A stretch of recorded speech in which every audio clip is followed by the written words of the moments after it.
So kamar yadda na sanar da ku a previous video na cewa XM za ta shigo Najeriya. So a gobe Asabar 17 ga wannan watan na Mayun 2025 XM za ta zo Abuja. Za ta zo Continental Hotel da ke Wusa Zonfo Abuja. Sannan a goben za ta fara gabatar da program ɗinta na seminar ɗin karfe 9 na safe. Saboda haka indai kana a cikin garin Abuja ko kusa da Abuja yana da kyau ka attending wannan seminar ɗin. Kamar yadda kuke gani ma wannan shine sakon da XM ɗin ta turo mana. A cikin wannan jakan akwai hulansu mai ɗauke da logon su, sannan kuma muna da riga mai dauke da logo din XM kamar yadda kuke gani.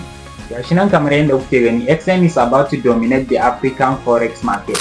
Sannan still a cikin jakan muna da jota da kuma pen na rubutu, wanda duk wannan sakon ya zo ne daga XM. So domin halartar wannan taron da farko zaka taba link din da ke a bio dina ko a comment din wannan bidiyon, zai kai ka inda zaka yi register. Sannan inda aka rubuta referral code din nan ka danna, sannan sai ka sanya wannan referral code. Sannan a wannan taron still za su raba kyaututtuka ga masu rabo tun daga kan $300, $200, $100. Wannan ga mai rabo kenan. Sannan wannan taron zai samu halartar manyan mutane, su Burna Boy za su zo, sannan su Mark Angel comedian za su zo. Yana da kyau ku shigo wannan seminar din domin za a ƙare da abubuwa mabambanta. Sai mun haɗu da ku a ranar 17 ga watan Mayun 2025 gobe Asabar kenan.